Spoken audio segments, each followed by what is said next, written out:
Hello students, good morning. Online class में आपका स्वागत है। देखिए, हम चैप्टर नंबर 3 पढ़ रहे हैं जिसका नाम है मानव जनन।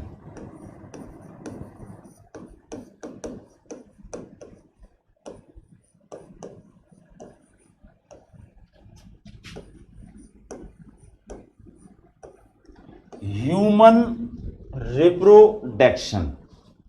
इस चैप्टर के अंदर हमको मानव के अंदर जनन की जो प्रक्रिया है ये किस प्रकार से होती है। देखिए, एक तो होता है कि मानव में नर और मादा जनन तंत्र, तो यहां तो केवल हमको जनन तंत्र के बारे में ही पढ़ना होता है, लेकिन यहां पूरा जनन तंत्र के साथ साथ जनन की प्रक्रिया जिसके अंतर्गत युग्मकों का निर्माण भी होता है, युग्मकों का संयोजन अर्थात निषेचन की क्रिया और भ्रूण का परिवर्धन, शिशु के जन्म की प्रक्रिया, यानी यहां इस चैप्टर में हमको इन सब चीजों के बारे में पढ़ना है। ठीक है, अब हमने सबसे पहले नर जनन तंत्र के बारे में पढ़ा, जिसे हम पुरुष जनन तंत्र भी कह सकते हैं, मेल रिप्रोडक्टिव सिस्टम, जो कि विभिन्न प्रकार की संरचनाओं से मिलकर के बना होता है। इसमें मुख्य संरचना वृषण होते हैं जिनमें शुक्राणुओं का निर्माण होता है। इसके बाद हम मादा जनन तंत्र के बारे में पढ़ रहे हैं, फीमेल रिप्रोडक्टिव सिस्टम। मादा प्राणी अर्थात स्त्रियों के अंदर एक पूर्ण रूप से विकसित मादा जनन तंत्र पाया जाता है, और ये मादा जनन तंत्र जो है ये मुख्य रूप से एक जोड़ी अंडाशय के द्वारा बना हुआ होता है, और अंडाशय के साथ साथ सहायक संरचनाएं होती हैं, जैसे अंडवाहिनी है, गर्भाशय है, योनि है और सहायक ग्रंथियां होती हैं, जिनके बारे में हम चित्र के माध्यम से आपको समझा चुके हैं। यहां हम देखिए, सबसे पहले जो मुख्य जनन संरचना होती है वो है अंडाशय, जो कि संख्या में एक जोड़ी होती है और उदर गुहा के अंदर स्थित होती है। तो अंडाशय,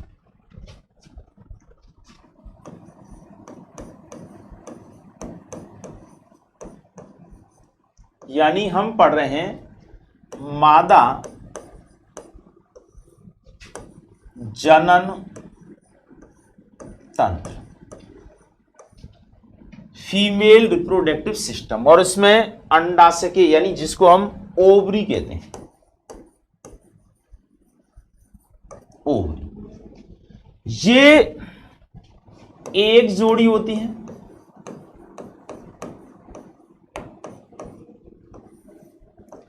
उदर गुहा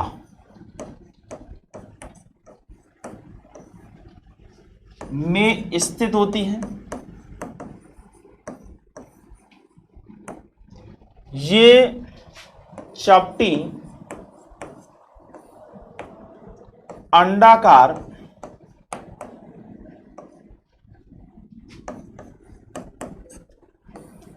या बादाम जैसी आकृति की संरचना होती है।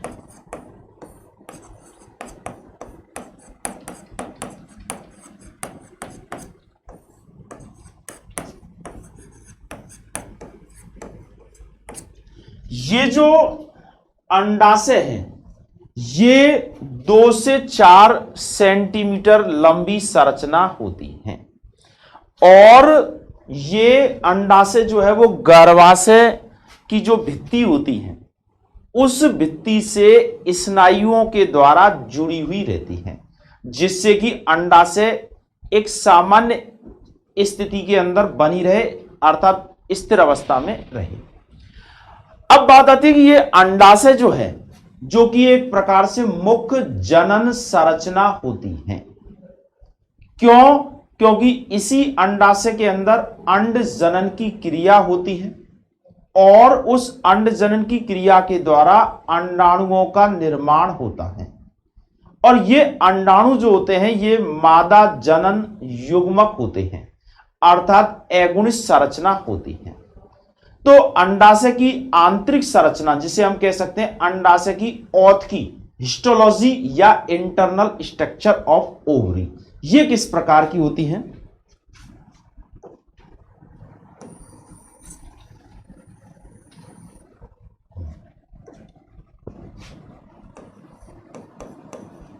अंडाशय की आंतरिक संरचना,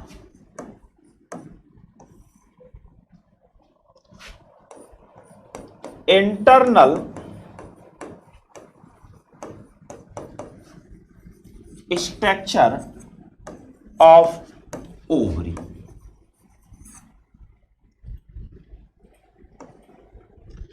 देखिए इसे हिस्टोलॉजी भी कह सकते हैं, यानी अंडाशय की औध की, अर्थात अंडाशय अंदर से किस प्रकार की बनी हुई संरचना होती है।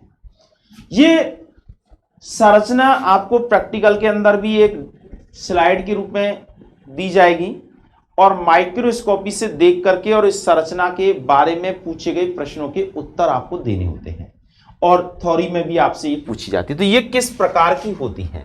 तो देखिए इसकी संरचना के बारे में हम बता रहे हैं कि ये चित्र के माध्यम से आपको बताएं कि देखिए ये इस प्रकार की संरचना, देखिए ये तो है स्नायु,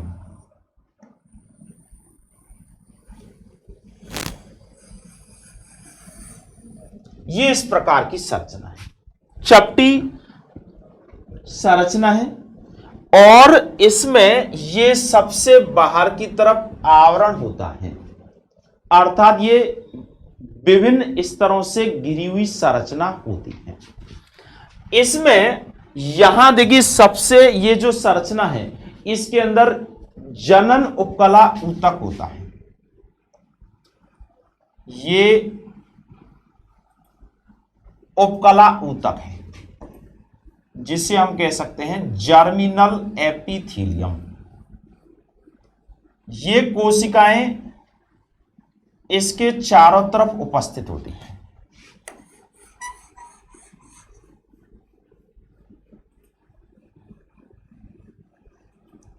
जनन उपकला ऊतक।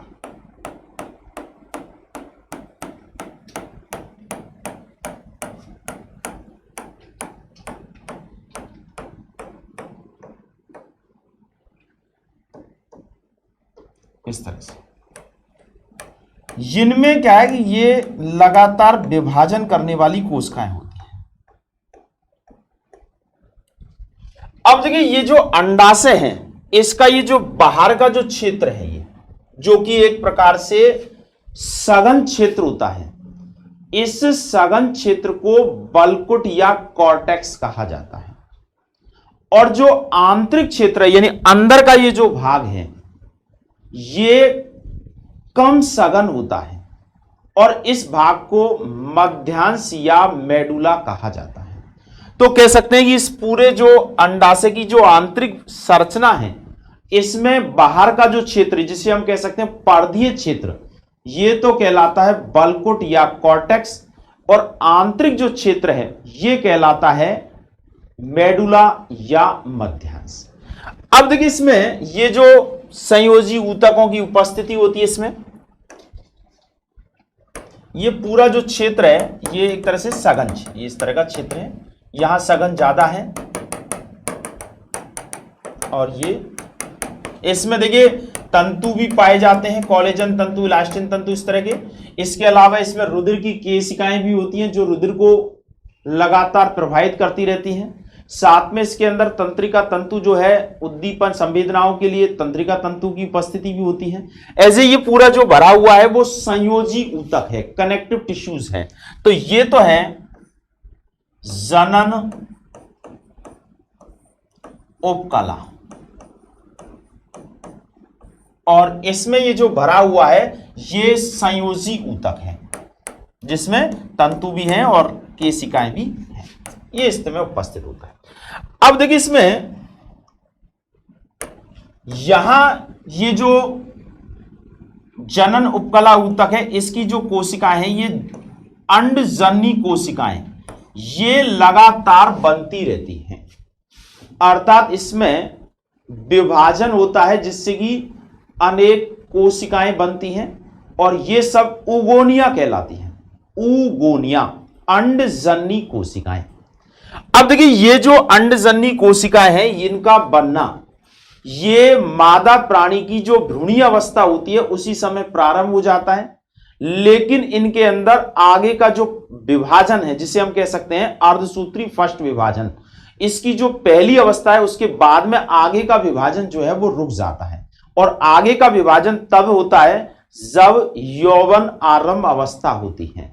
अर्थात एक प्रकार से हम जैसे कह सकते हैं कि जिसे आर्तव चक्र की क्रिया प्रारंभ होती है, जैसे रजो दर्शन की शुरुआत होती है उस समय इनका परिपक्वन प्रारंभ होता है, उससे पहले ये नष्ट होती रहती है, बनती रहती है और नष्ट होती रहती है। इसलिए इन अंडजन्य कोशिकाएं जो होती है इनकी संख्या जो है वो कम होती रहती है और ये बनती रहती है। अब देखिए ये जब परिपक्वन की स्थिति होती है तो इनमें क्या होता है कि एक कोशिका, यानी ये है पोटक कोशिका कह सकते हैं इनको, पोटक कोशिका,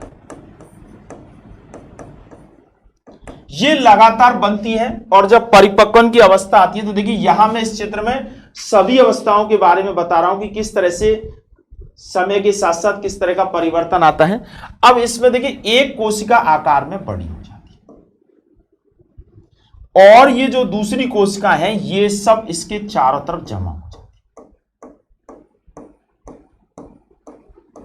है इस तरह से। इसे हम कहते हैं प्राथमिक पोटक,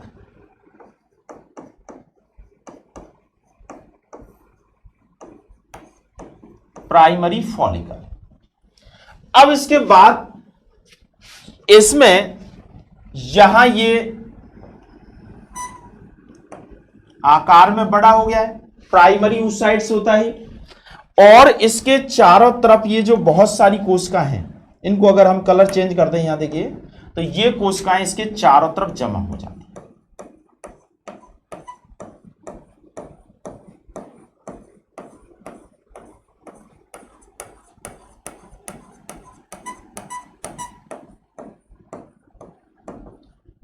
ये कहलाती हैं, ये बाहर का जो स्तर है ये कर्णिका में स्तर, इसे हम कह सकते हैं जोना ग्रेन्युलोसा और ये पोटक है। ये जो है प्राइमरी oocyte और ये पूरी जो संरचना है इसको हम कहेंगे द्वितीयक पोटक है, सेकेंडरी फॉलिकल, द्वितीयक पोटक। अब देखिए ये लगातार वृद्धि कर रहा है, यहां इस प्राइमरी oocyte से एक परिपक्वन विभाजन होता है और यहां पर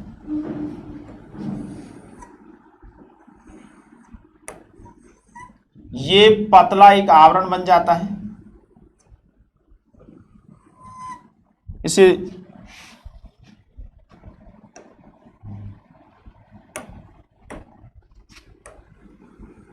यह आवरण और इसके ऊपर ये पोटक कोशिका है।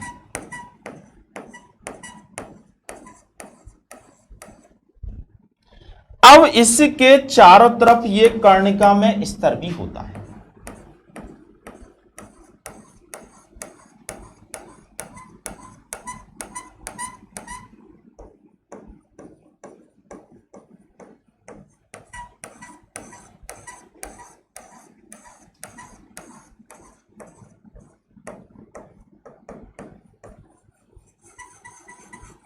ठीक है, अब यहां कुछ स्थान पर ये जुड़ा हुआ रहता है। ये जो प्राइमरी oocyte है इसमें हो जाता है द्वितीयक प्राथमिक परिपक्वन विभाजन, प्रथम परिपक्वन विभाजन, तो उससे दो कोशिकाएं बनती हैं। एक तो आकार में बड़ी होती है जिसे हम द्वितीयक oocyte कहते हैं, और साथ में बनती है ध्रुवीय काय। और ये ध्रुवीय काय जो होती है वो ये जो सेकेंडरी oocyte, द्वितीयक oocyte से है, जिसे हम द्वितीयक oocyte कहें, इसके पोषण में काम में आ जाती है। तो देखिए इसमें ये एक ग्राफियन पोटक है, तो इसमें सबसे बाहर का जो स्तर है ये कहलाएगा कर्णिका में स्तर।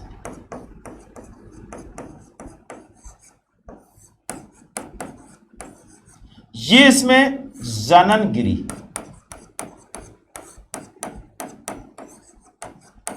ये इसका जो स्तर है ये वाला, इसे कहते हैं जोना रेडिएटा,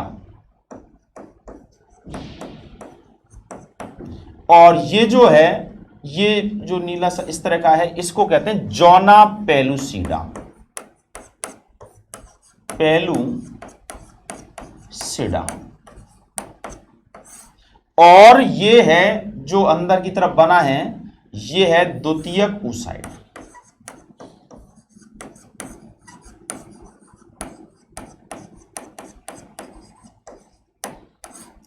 ये पूरी जो संरचना बनी है ये वाली, ये एक प्रकार से पूर्ण परिपक्व पुटक होता है जिसे हम ग्राफियन पुटक कहते हैं।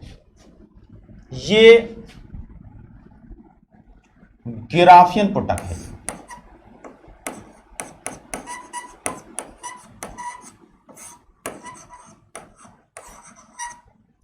ग्राफियन पुटक।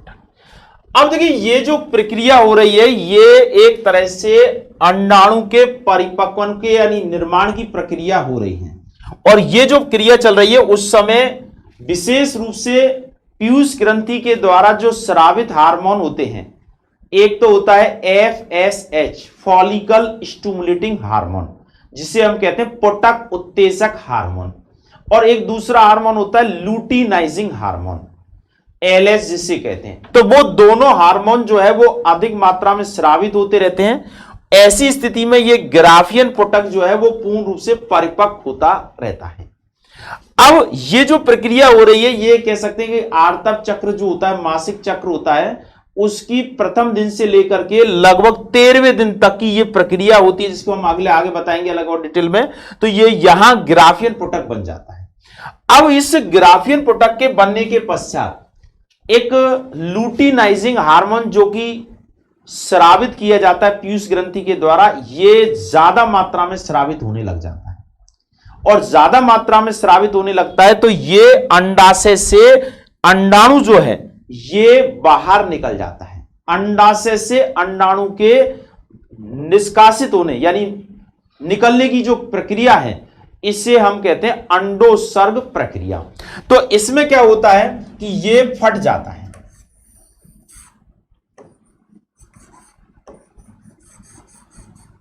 ये यहां फट जाता है, और ये यहां से ये जो संरचना है ये बाहर निकल जाती है।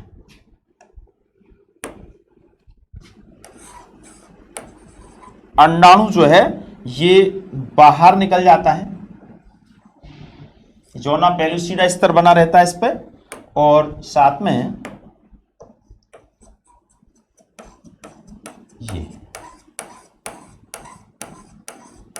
ये है अंडाणु। मानव का अंडाणु इस प्रकार से होता है, जिसमें सबसे अंदर तो है द्वितीयक oocyte, चारों तरफ है जोना पेलुसिडा और उसके ऊपर है जोना रेडिएटा। ठीक है। अब इस दौरान क्या होता है कि ये जो संरचना है, ये जो खोल है, इसमें रुधिर भर जाता है, रुधिर का थक्का हो जाता है। ये कहलाएगा फटता हुआ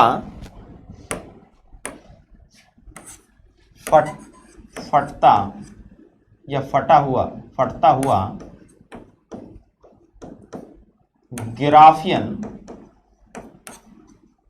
पुटक। और ये जो क्रिया हो रही है इसको कहेंगे अंडोत्सर्ग क्रिया, ओवुलेशन कहा जाता है अंग्रेजी में इसको, अंडोत्सर्ग। अब देखिए यहां ये अंडाणु जो है इसके उत्सर्जित हो जाने से या अंडोत्सर्ग की क्रिया हो जाने के पश्चात ये जो फटा हुआ ग्राफियन पुटक का जो शेष भाग है, ये एक पीले रंग की ग्रंथिल संरचना के रूप में परिवर्तित हो जाता है। यहां एक पीले रंग की ग्रंथिल संरचना बन जाती है।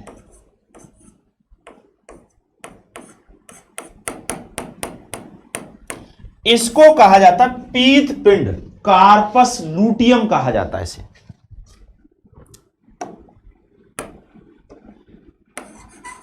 पीत पिंड।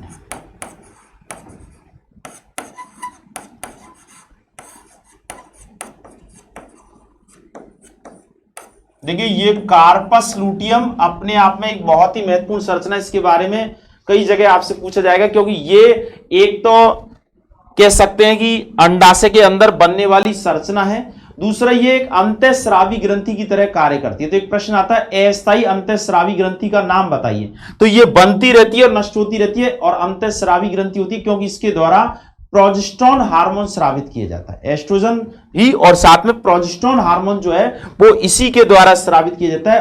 अब अगर ये अंडाणु जो है इसका अगर निषेचन अगर हो गया है, तो निषेचन के पश्चात इससे भ्रूण का विकास होना होता है, और अंडाशय के ये जो भ्रूण है इसका गर्भाशय के अंदर जुड़ा हुआ रहना या सुरक्षित बना रहना आवश्यक होता है। तो उसके लिए ये जो पीत पिंड है, इससे ये जो प्रोजेस्टेरोन हार्मोन स्रावित किया जाता है वो बनना आवश्यक होता है। तो हम यूं कह सकते हैं कि ये पीत पिंड जो है प्रोजेस्टेरोन हार्मोन स्रावित करता है, जो कि अंडाणु के निषेचन के पश्चात भ्रूणीय विकास के दौरान इस निषेचित अंडाणु को गर्भाशय के अंदर बनाए रखने के लिए महत्वपूर्ण कार्य करता है। अगर मान लीजिए ये पीत पिंड नष्ट हो जाएगा तो प्रोजेस्टेरोन हार्मोन नहीं बनेगा और गर्भ जो है वो वृद्धि नहीं करेगा। अब मान लीजिए इस अंडाणु का निषेचन अगर नहीं हुआ है, तो ऐसी स्थिति में ये जो मासिक चक्र है ये दोबारा से चालू हो जाता है, अंडाणु का निर्माण फिर दोबारा प्रारंभ हो जाता है। तो ये जो पीत पिंड है ये श्वेत पिंड में परिवर्तित हो जाता है। देखिए इसको कहते हैं कार्पस लूटियम, उसको कहते हैं कार्पस एल्विकेंस यानी श्वेत पिंड।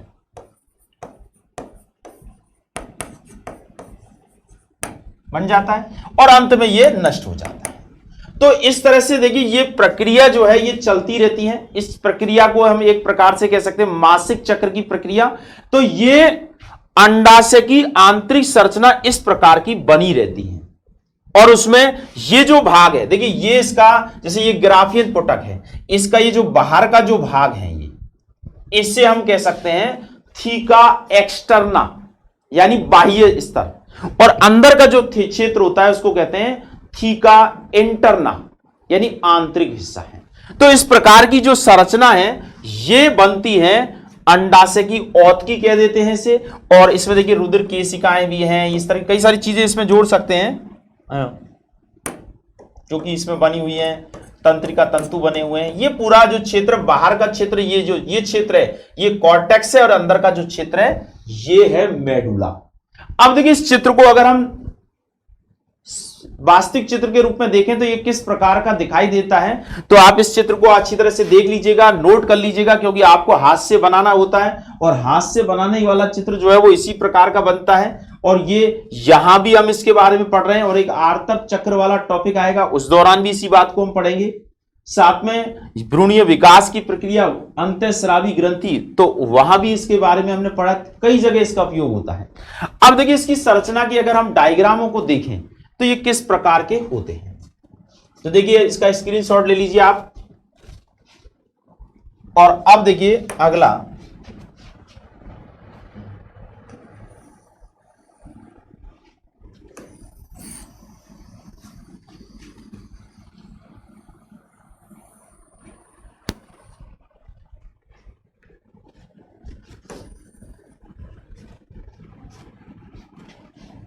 अब देखिए इसमें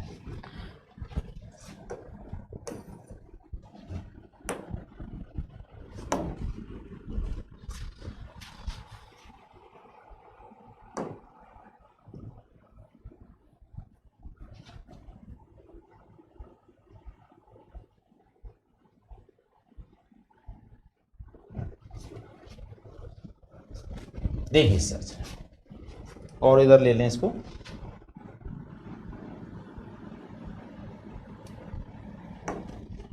अब देखिए इसमें ये इंटरनल स्ट्रक्चर है ओवरी का। यहां देखिए ब्लड वेसल्स हैं, रुधिर की नलिकाएं हैं जो इसको रुधिर की सप्लाई कर रही है, क्योंकि बगैर रुधिर तो कोई कार्य हो ही नहीं सकता है। साथ में देखिए ये यहां पर ये पुटक बन रहे हैं जिससे हम प्राइमोडियल फॉलिकल्स यानी कह सकते हैं प्रारंभिक पुटक हैं। ये प्राइमरी फॉलिकल्स बन गया है, प्राथमिक पुटक बन गया है। इसके बाद देखिए डेवलपिंग फॉलिकल्स यानी परिवर्धित होते हुए पुटक हैं। ये पुटक हैं, देखिए यहां पर ये सेकेंडरी ओवम है। तो मैच्योर्ड गिराफियन फॉलिकल, ये पूर्ण रूप से परिपक्व गिराफियन पुटक है, और इसमें ये जो गुहा होती है इसे एंट्रम कहा जाता है, यानी पुटक गुहा कहते हैं। ये प्रश्न पूछा जाता है कि पुटक के अंदर उपस्थित गुहा को क्या कहते हैं, तो पुटक गुहा या एंट्रम कहते हैं, जिसमें तरल पदार्थ भरा रहता है। इसमें देखिए ये यहां इस चित्र में आप देखेंगे तो इसमें रोटेट फॉलिकल्स यानी पुटक नष्ट हो रहा है, अपघटित हो रहा है, और इसमें लेबलिंग ओवम, ये ओवम जो है बाहर निकल रहा है, और अर्ली कार्पस लूटियम यानी प्रारंभिक अवस्था में जो पीत पिंड बनता है वो इस प्रकार की संरचना के रूप में बनता है, और कार्पस लूटियम जो पूर्ण डेवलप हो जाता है वो इस रूप में बना होता है, और कार्पस एल्विकेंस जिसे हमने अभी कहा था श्वेत पिंड, तो वो श्वेत पिंड नष्ट होता हुआ है, और इस तरह से यहां ये संरचना बन रही है। देखिए, और ये जो संरचना है ये वाली, अपन ये जो संरचना बना रहे हैं ये इस भाग के अंदर है, यानी ये अंडाशय की संरचना है। तो इस तरह से आप देख सकते हैं। और आप देखिए, अगर इनको नामांकन को इंग्लिश में अगर आपको याद रखने में समस्या आती है तो देखिए हिंदी में आप देखिए जो आपको पूरी तरह से हर संरचना के बारे में बताएगा। देखिए इसको हम इस रूप में भी देख सकते हैं, और एक दूसरी संरचना के यानी विविध प्रकार के चित्रों के रूप में आप इसको देख सकते हैं। ये सब रेखा चित्र है। देखिए इसमें ये कलर साफ नहीं आ रहे हैं, दूसरे चित्र को लें। ये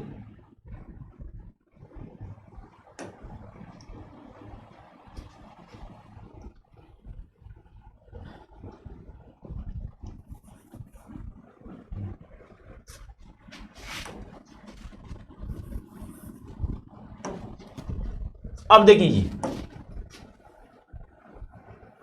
आप देखिए इसको, इसमें सारी चीजें बिल्कुल स्पष्ट आ रही हैं। देखिए इसमें ये हमने चारों तरफ भित्ति बनाई थी, और इसमें तंतु में संयोजी ऊतक उपस्थित है। प्राथमिक पुटक कोशिकाएं जो कि मैंने कहा जन्म से ही पहले ही बनने, भ्रूणी अवस्था में ही बनना प्रारंभ हो जाता है, और ये पुटक कोशिकाएं लगातार आकार में वृद्धि करती हैं, और वृद्धि करती हुई पुटक कोशिकाएं ये अंड कोशिका बन जाती हैं। यहां देखिए ये एक तरह से आपका पुटक बन गया है, तो इसमें कर्णिका में आवरण सबसे बाहर की तरफ है।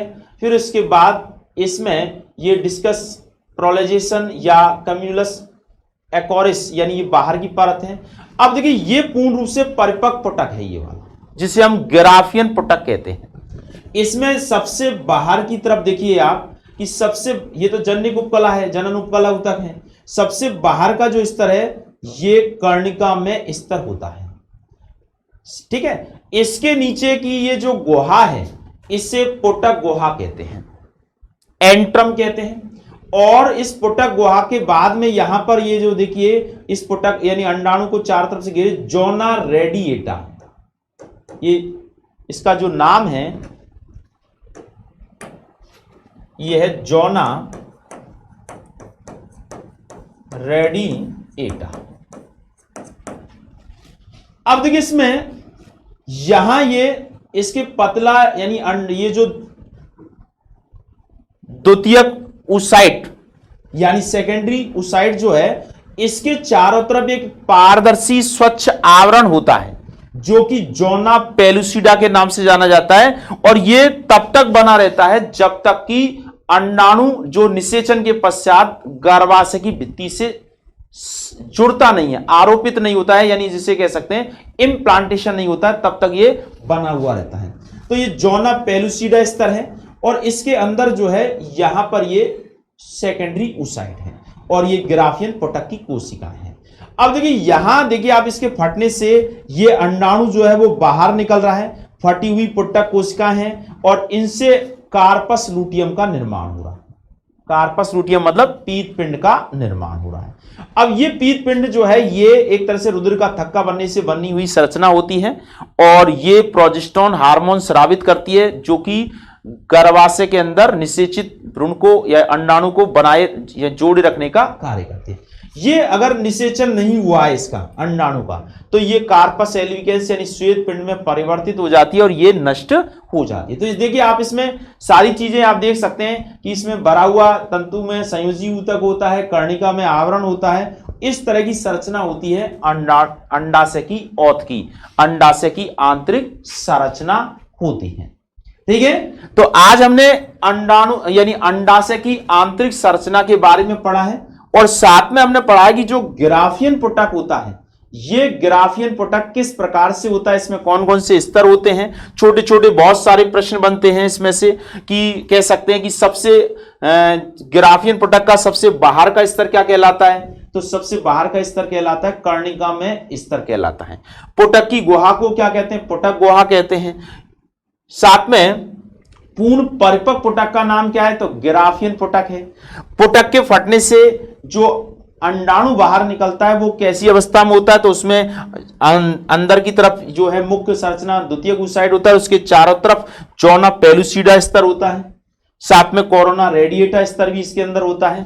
और अंडाशय से अंडाणु के मुक्त होने की क्रिया को क्या कहते हैं, तो इसे कहेंगे अंडोत्सर्ग क्रिया या ओवुलेशन। कितने दिन बाद होती है, तो ये कह सकते हैं मासिक धर्म की जो पहले दिन से लेकर के यानी 14वें दिन ये क्रिया होती है। किस हार्मोन के प्रभाव से होती है, तो ये LH hormone, surge LH hormone कहते हैं, उसके प्रभाव से होती है। एलएच हार्मोन कहां से स्रावित होता है, तो पीयूष ग्रंथि से स्रावित होता है। तो यहां इस अंडोत्सर्ग के पश्चात जो पीले रंग की ग्रंथिल संरचना का निर्माण होता है वो क्या है, तो वो पीत पिंड है। कौन सा हार्मोन स्रावित करती है, प्रोजेस्टेरोन हार्मोन स्रावित करती है। इसका कार्य क्या है, इसका कार्य गर्भाशय के अंदर गर्भस्थ भ्रूण को सुरक्षित बनाए रखना। और इस कार्पस लूटियम पीत पिंड के नष्ट होने से कौन से वो बनता है, तो कार्पस एल्विकेंस बनता है। तो इस तरह से आज हमने अंडाशय की औत की यानी आंतरिक संरचना का अध्ययन किया। मैं समझता हूं आपको समझ में भी आया होगा। हो सकता है कि अभी पूरी बात एक बात याद ना हो, लेकिन समझने में कहीं परेशानी। ये जो नाम है ये पहली बार जब सुनते हैं तो नए लगते हैं, जैसे कर्णिका में स्तर है, जन्निक उपकला है, कोरोना रेडिएटा है, इसके अलावा जोना पेलुसिडा है, कार्पस लूटियम है, कार्पस एल्विकेंस है। तो ये दो चार दफे अपन नाम बोलते हैं तो वो याद हो जाते हैं और इसके ये जो चीजें हैं ये आगे भी आपके लिए कई जगह आने वाली हैं, क्योंकि अभी तो ये शुरुआत है। अभी तो हम जब अंड जनन की क्रिया करेंगे तो उस समय भी इस बारे में दोबारा से ये सब चीजों के बारे में बताएंगे। ठीक है, तो आज के लिए इतने ही। आप घर रहते हुए अच्छे से पढ़ाई कीजिएगा और आपको लगातार नोट्स भेजे ही जा रहे हैं। उन नोट्सों को आप उतारिए बिल्कुल व्यवस्थित तरीके से। किसी को कोई समस्या आती है तो आप हमसे पूछ सकते हैं और आप अच्छे मन से लगातार जिस दिन जिस चीज को पढ़ाया जाता है उसे पढ़िए, वीडियो को उसी दिन देखिए। ऐसा नहीं आगे पीछे देखें तो उससे आपको ज्यादा नुकसान फायदा नहीं होता है। इसलिए आप ये है कि डेली के डेली देखें तो निश्चित रूप से आपको समझ में आएगा, क्योंकि आगे की चीजें पहले वाली चीजों से जुड़ी हुई रहती हैं। ठीक है, कल हम पढ़ेंगे इस मादा जनन तंत्र के अंतर्गत जो दूसरे भाग हैं अंडाशय के अतिरिक्त, जैसे अंडवाहिनी है, गर्भाशय है, उनकी संरचनाओं का विस्तार से एक एक करके आगे पढ़ेंगे। ठीक है, तो आज के लिए इतना ही। ओके।